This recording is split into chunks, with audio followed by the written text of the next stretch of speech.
how to get started in real estate if you're broke or if you're struggling to get your first deal. If that's you, this video is going to be the perfect video to give you a play-by-play and the steps needed in order to get your first deal and start your real estate journey. First off, if we haven't met, my name is Bobby Tanner, and full disclosure, I have no college education. I was in prison for 6 years, and I've ran multiple businesses that were lackluster, and I've now been in real estate for almost 5 years, and the last 2 of those years have been full-time. So to begin with, what are my qualifications, and why should you listen to me?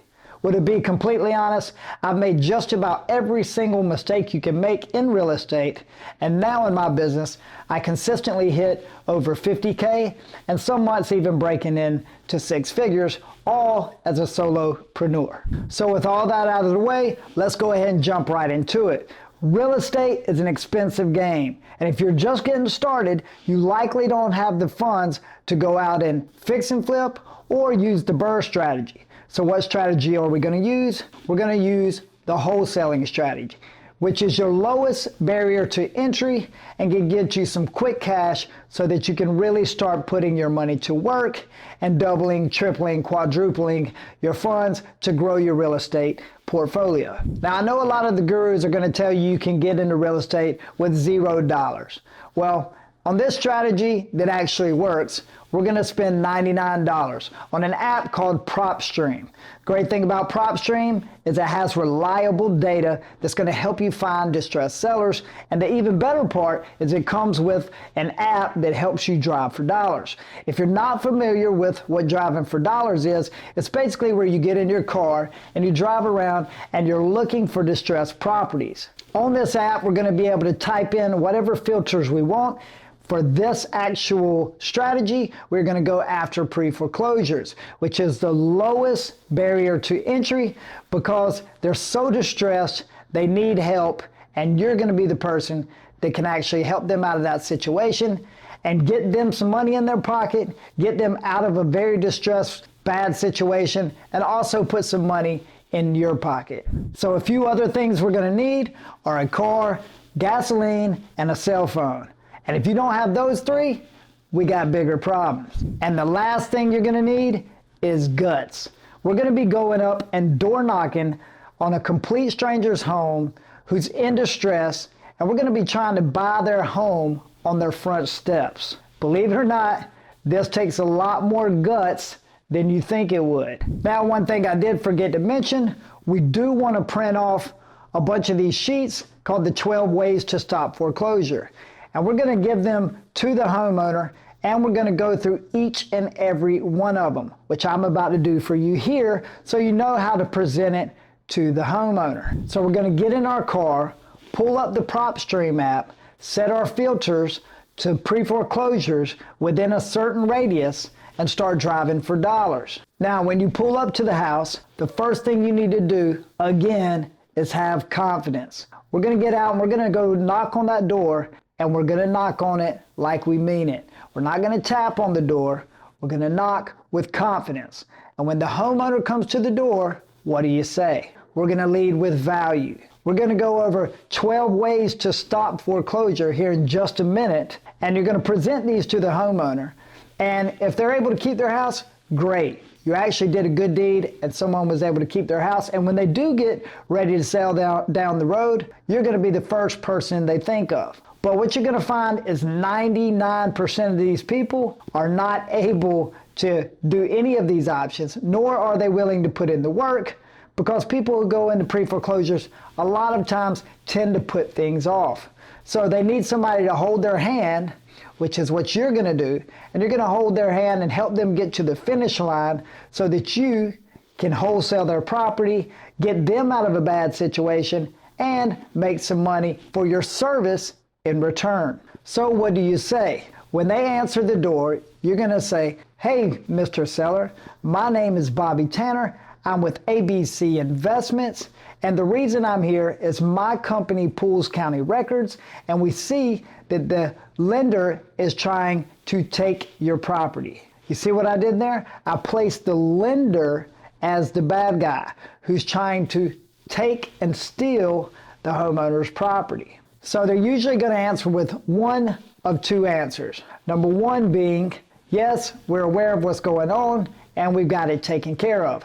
Then they're going to try to shut the door and hush you off the lawn.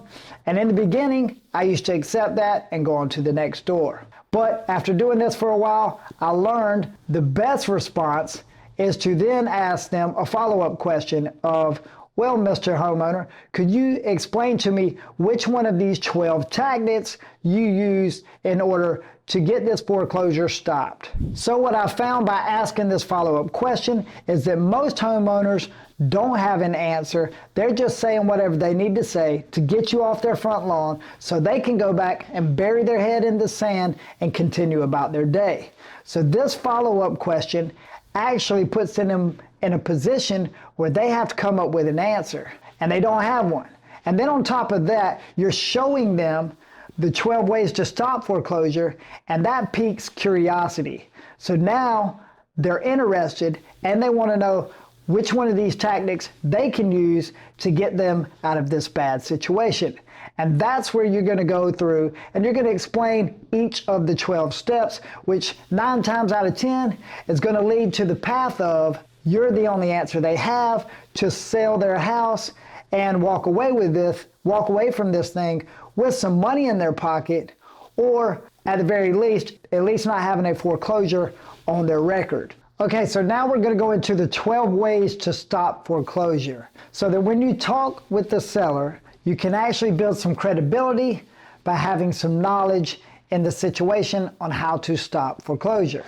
So, number one is going to be pay off the arrears. So, most likely, this isn't an option that they're going to be able to exercise. Now, all of these options, there is 12 ways to stop foreclosure, and we are going to present these to the seller. But like I said earlier, 9 out of 10 sellers are not going to be able to use any of these options. So we're presenting them to them, and they are viable options.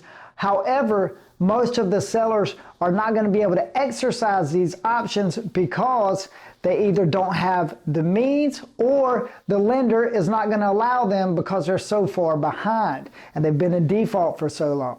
So what we're essentially doing is guiding them down the road so that they can come to the realization that they have no other choice other than to sell the property.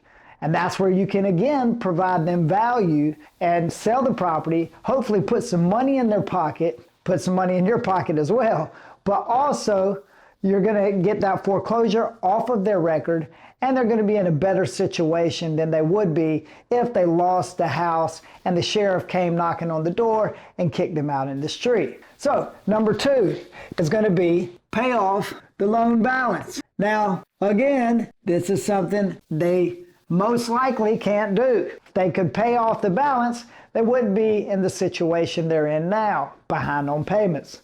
So, number 3 is going to be a temporary restraining order. Again, this is something that is highly unlikely because in order to do this strategy, you're going to have to get an attorney to come in there and put a restraining order on the lender and basically postpone the foreclosure.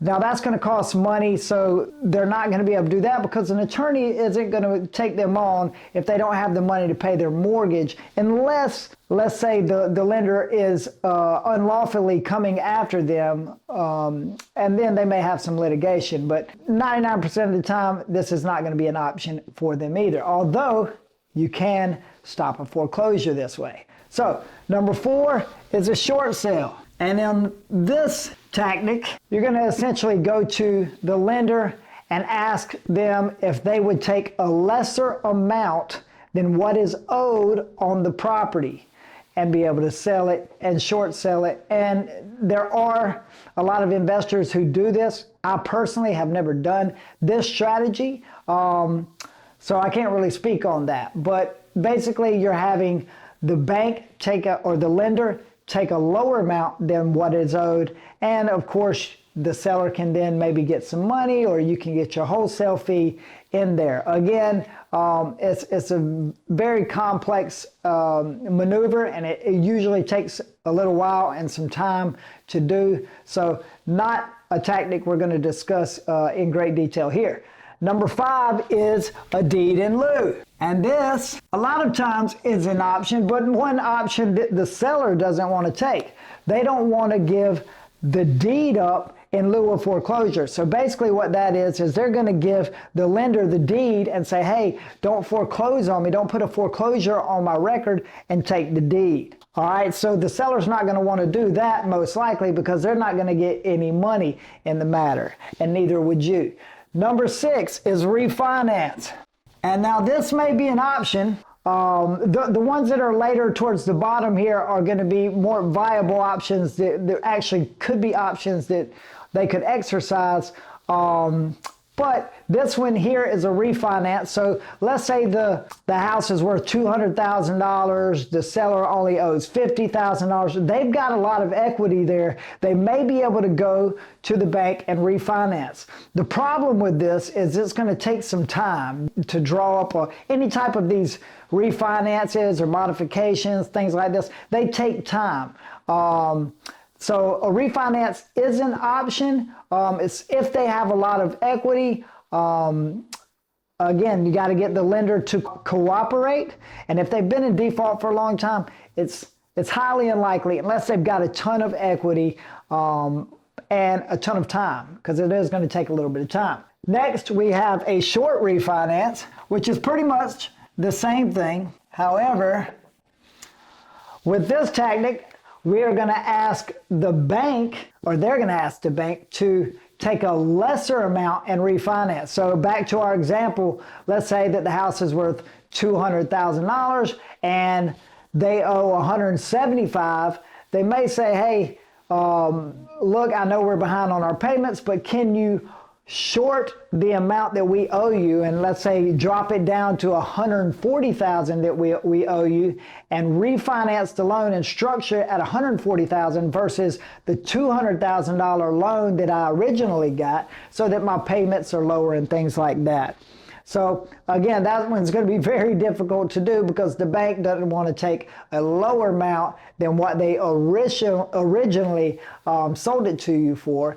They would most likely just foreclose, get the property back, and then sell it on the open market again, make some more money and make some more interest over the 30 years. Next, we're going to have a repayment plan with the lender. So this is an option, but again, it's going to be difficult because they've been in default for however many months, and so the lender is not likely going to want to take the chance to work out a repayment plan, because if they can't make the current payment, how are they going to make the current payment plus extra payments, unless they had a crazy circumstance that came out, which is going to lead into our next one, which is a forbearance agreement. And this was huge. I don't know if I spelled that right, but forbearance agreement. And this one was a huge one during COVID. Back in 2020 and 21, they did a lot of this, maybe a little bit in 22. But back then they were doing forbearance agreement, what they call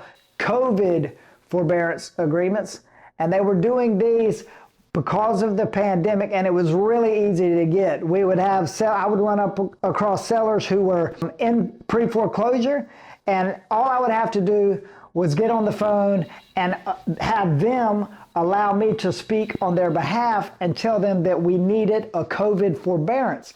Immediately, usually within less than 12 hours, definitely within 24 hours, the bank would call us back and say, you have a COVID forbearance. They were just passing them out, especially with the bigger lenders. And they would give you 3 to 6 months. I learned early on that you always, the standard I think is like 3 months, but you want to ask for 6 months, right? So you would ask for 6 months, and they would, like I said, almost always give it to you during this time in history whenever we had the pandemic. And it was great because you were able to stop the foreclosure and buy you some time to actually close on the property. So that was one good benefit, I guess, from the COVID pandemic if you were helping people in foreclosure. However, the COVID forbearance is not necessarily a big thing right now. Everybody's kind of over the COVID. So that's not really a thing with most lenders right now. But they do still have forbearance agreements, which are similar. They're just not a COVID forbearance. Next, we have a loan modification, and that is definitely a viable option. The problem with this one is a lot of people bought when the interest rates were lower than they are now. As the date of this recording, interest rates are relatively high. They're 7-8% or so. I'd say 7 on the low end, up around, depending on your credit score, you could be up around 8.5-9%. So a lot of these people who have they have loans at, let's say, 3%, 4%, 5%. Well, their payment is, if they went to refinance, they would refinance it at the current interest rate, and their payment is going to be higher at that point because the interest rates are higher, right? Unless they can structure it where they have a lot of equity and maybe they refinance. But in most cases now, that's not going to be a real, it's not going to be a very promising option. Although if they have a lot of equity in their property, they can do that. Again, they're going to need a little bit of time, and they're also going to need the lender to be able to work on their behalf. So whatever situation got them into the default, they need to be able to explain that and say, hey, look, I'm not in that situation no more. Now I can pay. Everything is good. And they'll probably ask for some bank statements. And there's a lot of paperwork that goes in to a loan modification. Next, we have a partial FHA claim, and that's for your FHA loans, but they also have one that's similar for your Fannie Mae and Freddie Mac, and that is a deferment, but they're basically the same thing. And this is a great option. This is one I have had probably the most success with, other than obviously the COVID forbearance, which is no longer really an option. But this one we've had the most success with if we do get this for the seller. And what this is basically, let's say, for an example, that same example, $200,000 the house is worth. Let's say on this one, that they owe $100,000 and they're $20,000 behind or whatever. They may take that $20,000 and put it on the back. And a lot of times they'll put it on the back like a partial claim, and sometimes on top of that do a loan modification. So maybe the original loan was written at $200,000, and now they only owe $100,000, but they're $20,000 behind. So instead of that $200,000 mortgage payment that they had, and maybe they're 15 years into it, now they'll restructure it to where it's $100,000 mortgage, and they'll restructure it to the 30 years. So like a loan modification mixed with like a partial claim, they'll put the $20,000 on the back, or they could blend them and put them together. There's a number of things they can do between the loan modification and the partial claim. So these are actually probably your two best chances, or not your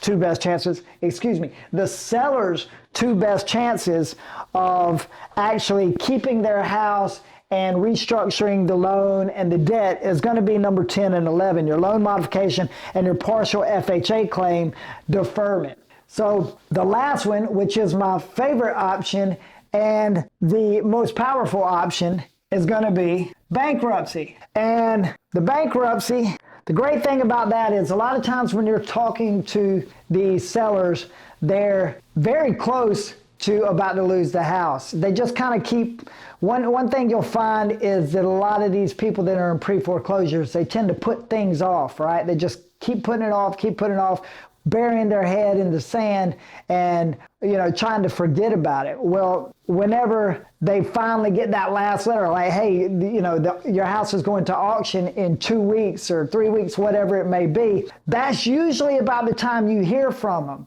Even if you've talked to them months before. I'm talking to some sellers who had just gotten into pre-foreclosure, and this is the great thing about going out and door knocking is you'll talk to these sellers, you'll come and you'll present them these 12 ways to stop foreclosure. So even if at that point, if they still feel like they may be able to get out of the foreclosure and get the loan back in good standing, most of the time they're not. And whenever they don't, or it goes south and they get that letter that, hey, we're going to be foreclosing on your house in 2 weeks or next week, whatever, at the auction it's going to be sold, then you're the first person that they're going to call, right? So a lot of these leads, you're going to want to, like all leads, you're going to want to nurture them and follow back up with them, right? But the great thing about this, when let's say you talk to a seller and they're going to get foreclosed on in a day, 2 days, 3 days. Well, a lot of times you can go through the attorney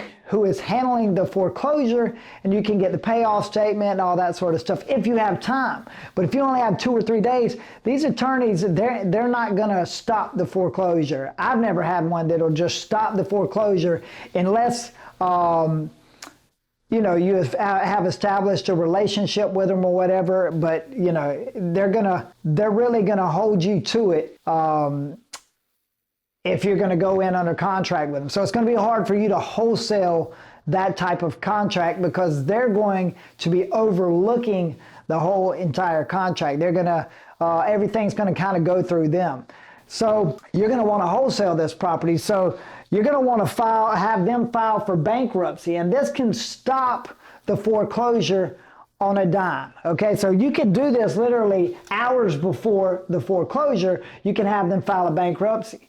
And of course, the seller's like, I don't want a bankruptcy on my record, da da da. Well, the one thing they can do, they'll file the bankruptcy, but they don't have to actually go through with the bankruptcy. So they'll file it just to stop it, to stop the foreclosure, and in order to buy you time. Now, you don't want to do this option unless you are 100% sure you've got a deal and you can close on the property. You don't want to drag these sellers who are in pre-foreclosure further along and this is where wholesalers get a bad rap a lot of times, is these sellers are going through pre-foreclosure. They'll talk to a wholesaler who they think is the actual buyer, and the wholesaler will tell them that, hey, don't worry, we're gonna buy the house, we're gonna close on it before your foreclosure date or whatever. And what happens is a lot of times either they can't find the buyer, there's not enough spread in it for them to tack on their fee, or they just locked up a deal that doesn't make sense. So a lot of these pre-foreclosures you're going to run